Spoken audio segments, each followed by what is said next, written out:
എല്ലാവർക്കും നമസ്കാരം. ഞാൻ സരിതാ മഹേശ്വരൻ.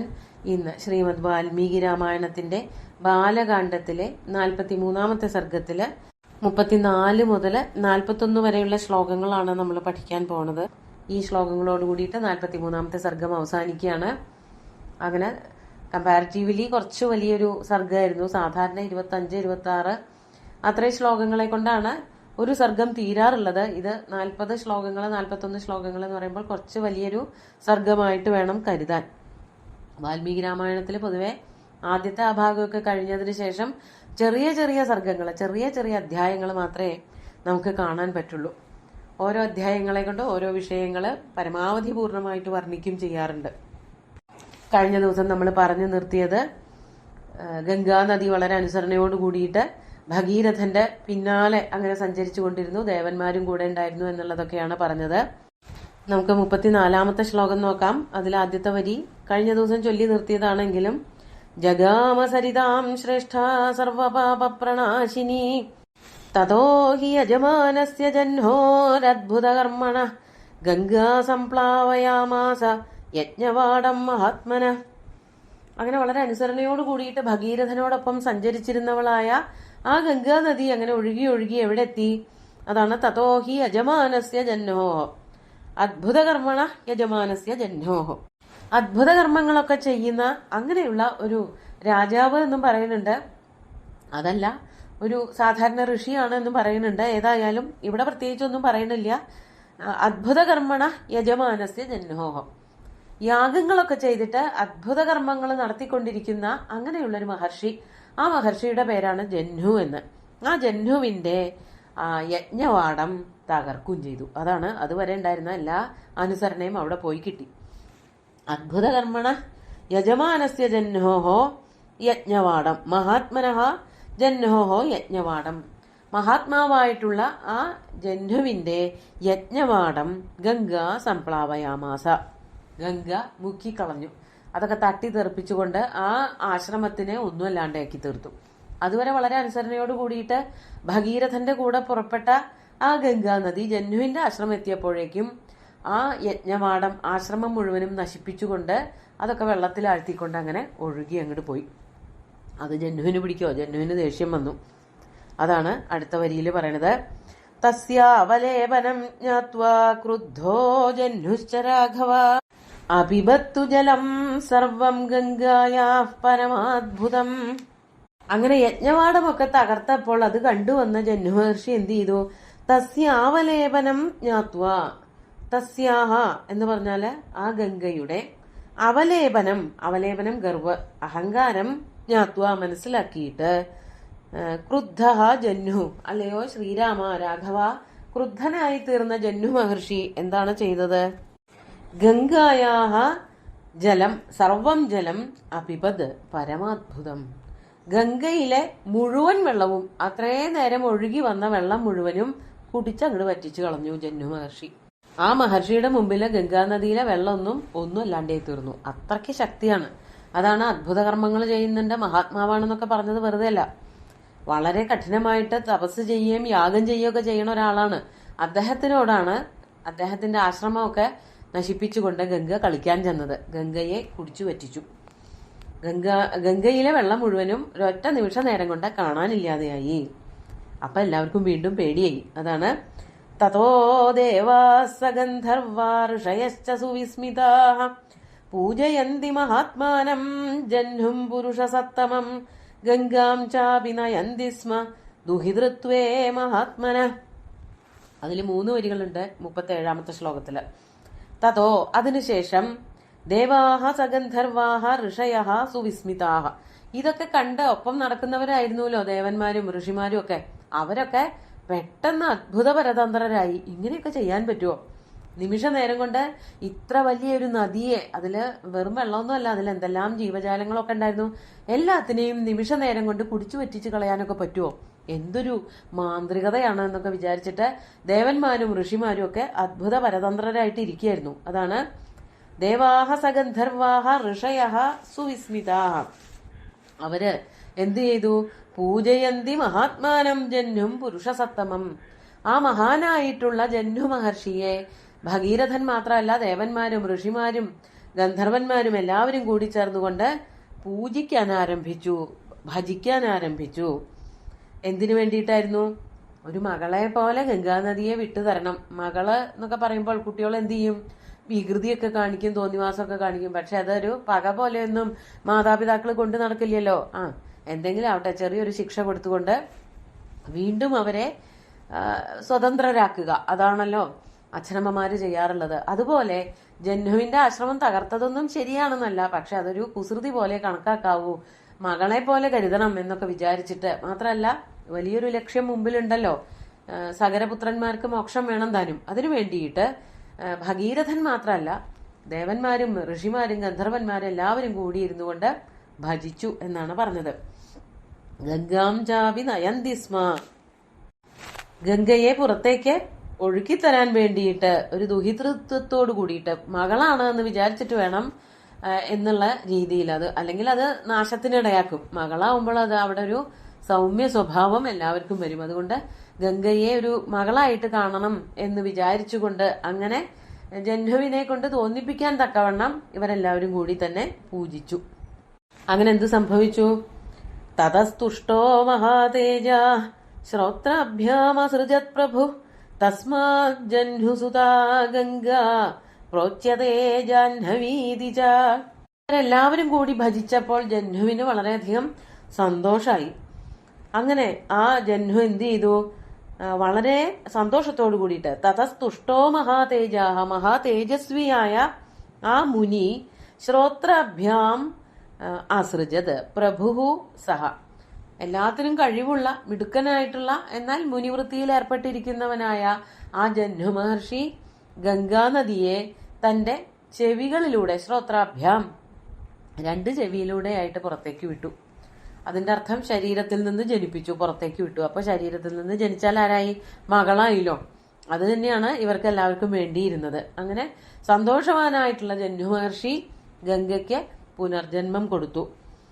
അതിനുശേഷം ആ ഗംഗയ്ക്ക് എന്തു പേര് കൂടി വന്നു? തസ്മാത് ജഹ്നുസുതാ ഗംഗ. അന്നു മുതല് ഗംഗയ്ക്ക് ജഹ്നുപുത്രി എന്നുള്ള പേരും വന്നു. അതിനൊരൊറ്റ പേരുണ്ട്, അതാണ് ജാഹ്നവി പ്രോച്യതേ. ജാഹ്നവി എന്ന ഗംഗയ്ക്ക് പേര് വരാൻ തുടങ്ങി. അത്രയും നേരം ഭാഗീരഥി എന്നും ഗംഗ എന്നൊക്കെ അറിയപ്പെട്ടിരുന്നവളായ ആ നദി ജഹ്നുവിന്റെ ശ്രോത്രങ്ങളിൽ കൂടെ പുറത്തേക്ക് വന്നതോടു കൂടിയിട്ട് പുത്രിയായി തീർന്നു. ജാഹ്നവി എന്നുള്ള പേരിൽ പ്രസിദ്ധയാവുകയും ചെയ്തു എന്നർത്ഥം. എത്ര പേരുകളാ ഗംഗാനദിക്ക് വന്നത് അല്ലെ? ആദ്യം 2ആയിട്ട്, ഭാഗീരഥിയായിട്ടും അളകനന്ദയായിട്ടും ആണ് വർത്തിച്ചിരുന്നത്. അത് രണ്ടും കൂടി ചേർന്ന് ഗംഗയായി. പിന്നീട് ഇപ്പോ ജഹ്നുവിന്റെ മകളായിട്ട് പിറന്നതോടു കൂടിയിട്ട് ജാഹ്നവിയുമായി. അതിനുശേഷം സമാധാനപരമായിട്ടായിരുന്നു പിന്നെ ഗംഗയുടെ യാത്ര. അതാണ് അടുത്ത ശ്ലോകത്തില്. അത് 39ാമത്തെ ശ്ലോകമാണ്.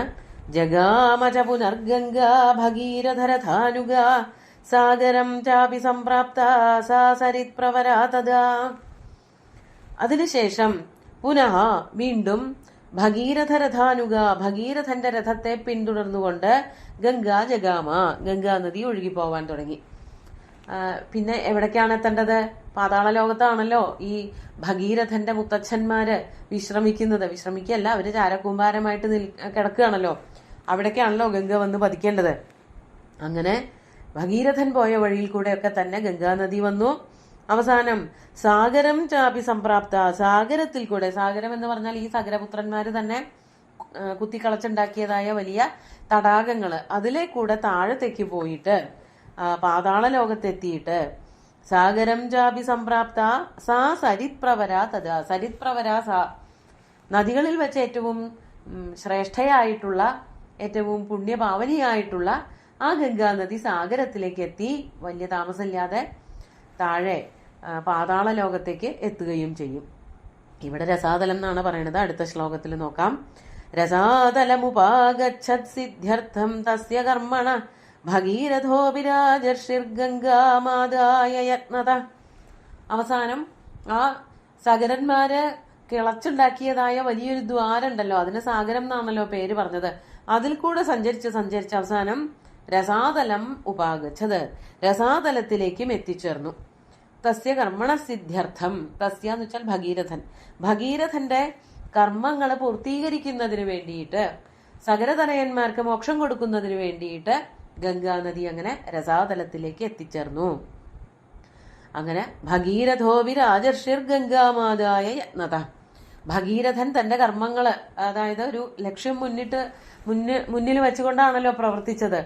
അതിനുവേണ്ടി തന്നെ വളരെയധികം കഠിനാധ്വാനം ചെയ്തുകൊണ്ട് ഗംഗാനദിയെ അവസാനം പ്രയത്നത്തോടു കൂടിയിട്ട് രസാതലത്തിലേക്ക് എത്തിച്ചു. രാജർഷി ഭഗീരഥ അഭി യത്നത ഗംഗാമാതായ രസാതലം ഉപാഗച്ഛത്. വളരെ പ്രയത്നിച്ചു. ആരെയൊക്കെ പ്രസാദിപ്പിക്കേണ്ടി വന്നു, എത്ര തവണ പ്രസാദിപ്പിക്കേണ്ടി വന്നു എന്നുള്ളതൊക്കെ നമ്മളെല്ലാം കഥകളിൽ കണ്ടതാണ്.